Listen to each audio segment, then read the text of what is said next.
நெய் மார்க்கெட் எப்படி இருக்குன்னு பார்ப்போம். ஷார்ட்டு டெய்லியில் இருக்குது. டெய்லியில்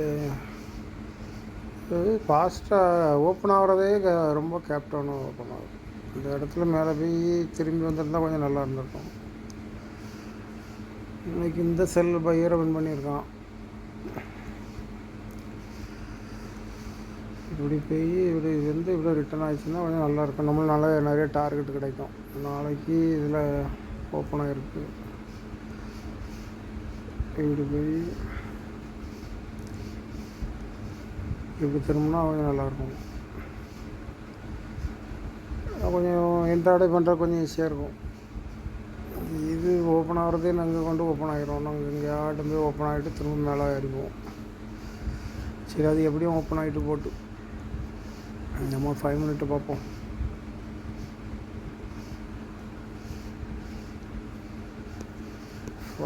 நல்ல ட்ரேடு, 2 ட்ரேடு சூப்பர் ட்ரேடு.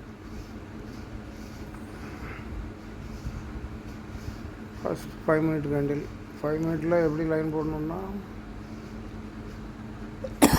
மேலே ஒரு லைன் போட்டுருக்கணும், இந்த பாடியிலே ஒரு லைன் போடணும், கீழே ஒரு லைன் போட்டிருக்கோம். பையிங் ப்ரெஷரோடு இருக்குது. ஃபஸ்ட்டு மேலே போய் டார்கெட் ரீச் பண்ணிட்டான். இந்த இது சப்போர்ட் எடுத்து இது இன்வெர்டர் கேமர் மேலே போய் டார்கெட் ரீச் ஆகிட்டு 2வது சப்போர்ட் எடுக்கு. நான் இதில் இந்த கேண்டில் என்ட்ரி எடுத்துட்டேன்.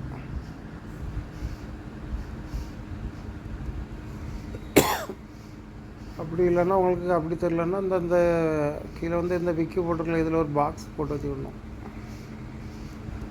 சிலவங்களுக்கு இது புரியலைன்னா அது எது எப்படி புரியுதோ எல்லாம் பாக்ஸே மெயின்டைன் பண்ணுங்கள். ஏன்னா சார் அப்படி தான் சொல்லி கொடுக்காங்க. உங்களுக்கு ஈஸியாக இருக்கும். இந்த கேண்டிலே எடுத்துட்டேன். டார்கெட் எங்கே இருக்குன்னு பார்க்கணும். அந்த இதான் ஃபைனல் டார்கெட்டு. இதில் எப்படியும் போயிடுவோம் அப்படின்னு நினச்சேன். இது மார்க்கெட்டு உள்ளே போயிட்டுனாலே டார்கெட் ரீச் ஆக கூடாது. ஆனால் ரீச் ஆகிடுச்சு. சின்ன டார்கெட்டு. ஆனால் இப்போ சப்போர்ட் எடுத்து மேலே போகுது. நல்ல புல் பேக் என்ட்ரி சூப்பராக போகணும். அதுமாதிரி நல்லா போச்சு. எங்கேயாவது ஸ்விங் இருக்கான்னு பார்க்கணும். இங்கே ஒரு ஸ்விங் இருக்கான்.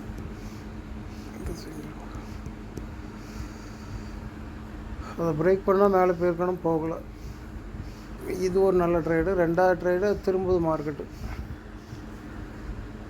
இந்த ஸ்விங்குக்கு சப்போர்ட் எடுத்து திரும்ப இந்த ஒரு சப்போர்ட்டு ஸ்விங்குக்கு திரும்பிட்டான். அடுத்தது அதை பிரேக் பண்ணி கீழே வந்துடும் 2வது டைம். ஃபஸ்ட்டு டைம் இந்த ஸ்விங்குக்கு இது கொடுத்துட்டான். ஸ்விங்கில் போய் கரெக்டாக திரும்பணும். அதுதான் சூப்பரான இது பார்த்துட்டு அழகாக திரும்ப வந்துட்டான். ஆனால் இந்த கடைசி பையரை அவனை வின் பண்ணல.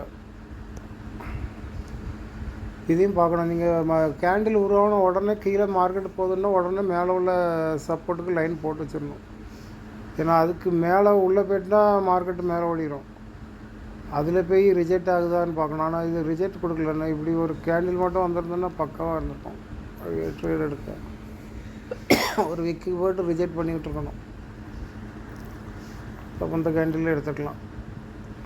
இந்த கேண்டில் தான் எடுத்தேன். நான் 2வது ட்ரேட் ஒன்று எடுத்தேன். இது ஒரு நல்ல ட்ரேடு. டார்கெட் இந்த விக்கு வரையும் தான் வச்சுருந்தேன். அதனால் ட்ரெண்டு டவுன் ட்ரெண்டு ஃபாஸ்ட்டாக கீழே வரையும் போகும். இவ்வளோ வரைக்கும் நம்ம இந்த இது சேஃபாக க்ளோஸ் பண்ணிட்டு போயிடலாம். நல்ல ட்ரேடு. அதுக்கப்புறம் என்ன நடக்குன்னு பார்ப்போம். அதுக்கப்புறம் தான் நம்மளை காலி பண்ணுறது. இந்த 2 ட்ரேடும் சூப்பர் ட்ரேடு, டென்ஷன் இல்லாத ட்ரேடு. மற்றது எல்லாம் நம்மளை காலி பண்ணுற ட்ரேடு. இதில் எடுத்தவங்க இதில் விட்டுருப்பாங்க. ஈஸியாக இருக்கும். அவங்க வேலை எடுக்க வேண்டியதுக்கு காலையில் எடுக்க வேண்டியது, 2வது விட வேண்டியது கரெக்டான வேலை. மார்க்கெட் என்ன பண்ணி தெரியுது தான் கீழே உள்ள கடைசி சப்போர்ட்டு. இது அவ்வளோ பையிங் ப்ரெஷர் தான். அந்த இடம் ஃபுல்லாக பையிங் ப்ரெஷர் தான். எப்போனாலும் பையிங் வரலாம். ஆனால் ஏதாட்டும் டபுள் டாப்பு எடுத்திருந்தா, டபுள் பாட்டம் எடுத்திருந்தா பண்ணியிருக்கலாம். இது முதல்ல பையர் செல்லர் வின் பண்ணுறான். கொஞ்சம் டெப்த்தாகவே பார்த்துருவோம். இந்த கடைசி செல்லரை வின் பண்ணுது, பையர் வின் பண்ணுறான். ஆனால் அங்கே ஸ்விங் இருக்குது. இது பையர் செல்லர் வின் பண்ண இடம். கரெக்டாக அந்த இடத்துலையே வந்து ரிட்டர்ன் ஆகிடுச்சு. ரிட்டர்ன் ஆகணும். இதுலேயே இந்த கடைசி கேண்டில் இருக்குல்ல, இதுக்கு மேலேயே பாடி மேலே இருக்கணும். அப்போ தான் அது ஃபாஸ்ட்டாக மேலே போகும். இல்லைன்னா கீழே இறங்க விட்டாலே போகாது. நான் நிறைய டைம் பார்த்துருக்கேன். இது ஒரு அப்படியே ஒரு ட்ரெண்ட் லைனாக அப்படி மாறிடுச்சு. இது அதுக்கு கீழே போயிடுச்சு. கீழே போய்ட்டு திரும்ப கடைசி இது ஒரு இந்த செல்லர் இந்த பையர் வின் பண்ணுறோம். அப்படி சின்ன ட்ரேட் இருக்குன்னா இதில் எடுக்கலாம் போதுறது. என்றைக்குமே இந்த செல்லரை வின் பண்ணி அந்த பாடிக்கு மேலே இருந்துன்னு வைங்களேன், அந்த செல்லருக்கு மேலே இருக்குன்னா பாடி கண்டிப்பாக அந்த டார்கெட் வரையும் வைக்கலாம். எப்படியும் மேலே போயிடும். இது ஃபஸ்ட்டு டார்கெட். இது கரெக்டாக எடுத்துதான் மேலே போயிருக்கோம். இது இப்போ எடுத்துகிட்டு ஒரு 10 லைன் அதுக்காக வெயிட் பண்ணுறோம். அதுக்கப்புறம் திரும்ப ஒரு ட்ரேட் எடுத்துக்கலாம். கீழே இறங்கி பிறகு இதில் ஒரு பையரு செல்லரை பையர் வின் பண்ணுறான். இதோட விக்கு இங்கே வரையும் இருக்குது. அப்படி கரெக்டாக பாடியில் வச்சா அதுக்கு மேலே தான் அந்த பாடி இருக்குது. இந்த red colour body strong buyer, weak seller. அடுத்தது ஸ்ட்ராங் பையர் தான் வருவான். பையர் தான் வரணும். அதான் ரூல்ஸ். இந்த கேண்டில் என்ட்ரி எடுத்து விட்டால் அது பாட்டுக்கு மேலே போகும். ஃபஸ்ட்டு டார்கெட் இதிலே எக்ஸிட் பண்ணிடலாம். பண்ணுறவங்க பண்ணிக்கலாம். இது ஒரு 2 கேண்டில் தான் பார்க்காங்க. அதில் ஏகப்பட்ட ப்ராஃபிட் இருந்திருக்கும். இந்த கேண்டில் எடுத்துட்டோன்னா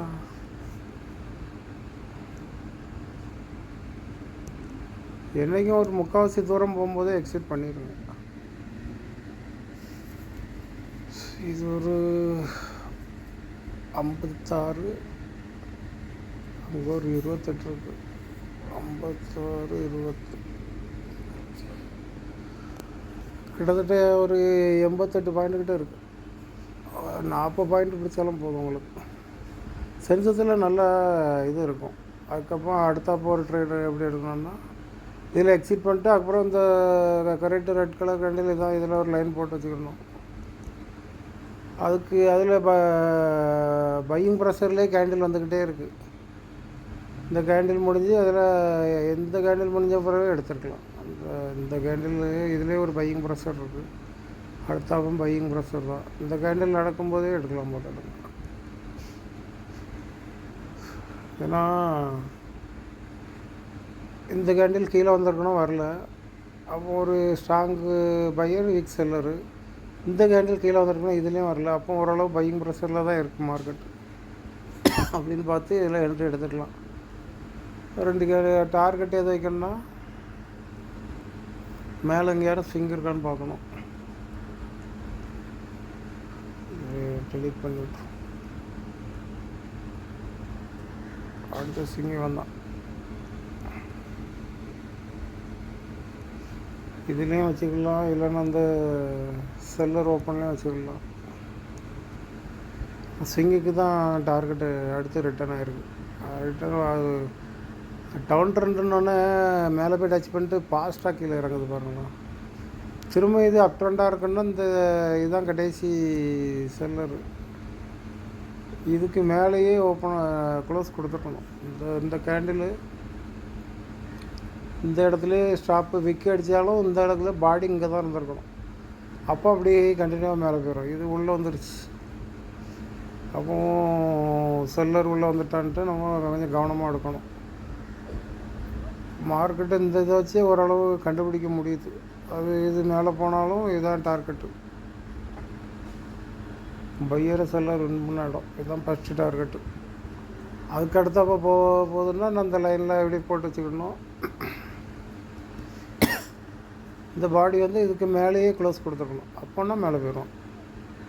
உள்ளே இறங்கக்கூடாது. உள்ளே இறங்கிட்டாலே முடிச்சு. அதுக்கப்புறம் இதில் என்ட்ரி எடுக்கிற மாதிரி இருக்கும்.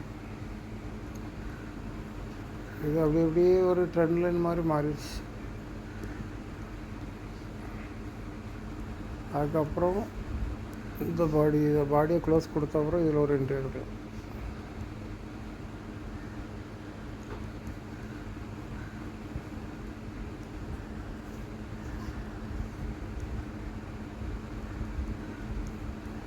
இங்கே ஒரு விக்கு உண்டு.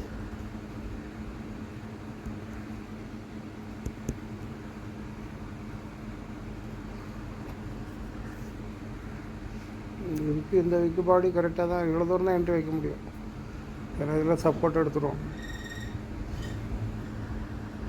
சும்மா கடைசி வரையும் பார்த்துட்டு இருப்பாங்களா, அவங்களுக்கு சொல்லிக் கொடுங்க. அவங்க மட்டும்தான் எப்படி பார்க்கணும்.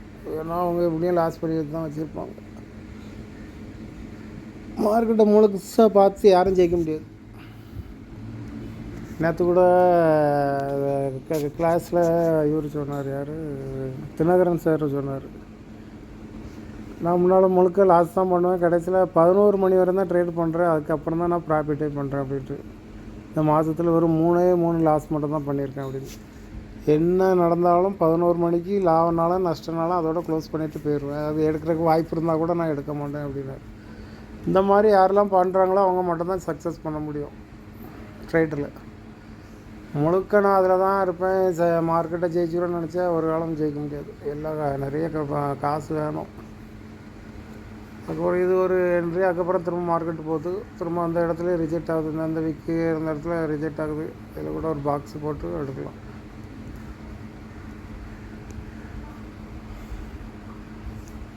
இந்த கேண்டில் வரும்போது எடுக்கக்கூடாது, இந்த கேண்டில் வரும்போது எடுக்கலாம். இந்த ரெட் கலர் கேண்டில் க்ளோஸ் கொடுத்த கூட எடுக்கலாம். ஏன்னா க்ரீனாக இருந்தால் அடுத்த கேண்டில் திரும்ப இறங்கினாலும் கூட அப்படியே மேலே ஏறி போயிடும். ஏன்னா இது ஒரு கரெக்டாக சப்போர்ட்டில் தான் இருக்குது. சப்போர்ட்டில் உள்ளே வந்துருச்சு. இது பார்க்கணுன்னா அது காமிப்பேன். இது ஒரு சப்போர்ட்டு, அது ஒரு சப்போர்ட்டு. இல்லைன்னா இப்படி பார்த்தா இது ஒரு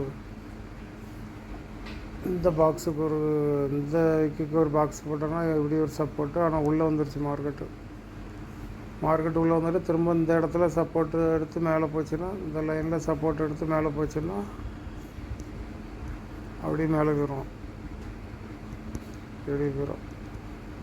ஆனால் அதை பிரேக் பண்ணிச்சு. மார்க்கெட் ரவுண்டு அது பையிங் ப்ரெஷர் அந்த மாதிரி காமிச்சிட்டு எப்படியும் லோவாக இறங்கிட்டே இருப்போம். பார்த்துட்டு இப்படி ஒரு 2-3 ட்ரேடு பண்ணலாம். பெஸ்ட்டான ட்ரேடு எப்போதுமே இந்த ட்ரேடு தான், ஈஸியான ட்ரேடு. அப்படி இது ஒரு ட்ரேடு, இறங்கும் ஒரு ட்ரேடு. டவுன் ட்ரெண்டுன்னு தெரிஞ்சுன்னா மேலே போகும்போது கொஞ்சம் கவனமாக எடுக்கணும். எப்போ திரும்புதோ அது திரும்ப ஃபாஸ்ட்டாக திரும்பிடும்.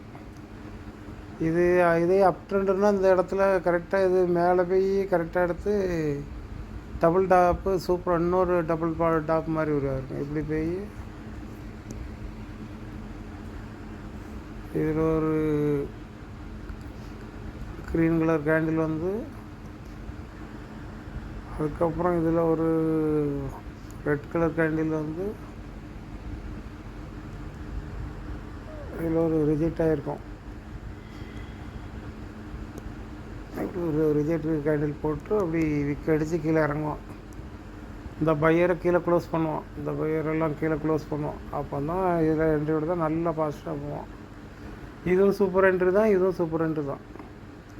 இந்த நடந்திருக்கல அந்த என்ட்ரி தான், அதை அப்படி தலைகீழே போட்டாது. நான் நடந்திருக்கல ஸ்ட்ராங்கு இதெல்லாம் விக்கு அடித்தாலும் கீழே சப்போர்ட் போட்டு அடித்து தூக்கிட்டு மேலே. இப்படி ட்ரேடில் நல்ல சூப்பர் ட்ரேடு இருக்குது. காலையிலே நல்லா கவனிச்சா ஈஸியாக இருக்குது, ரொம்ப ஈஸியாக இருக்குது மார்க்கெட்டு. ஆனால் முழுக்க கிடந்தால் மட்டும்தான் காலி பண்ணி விட்டுருது.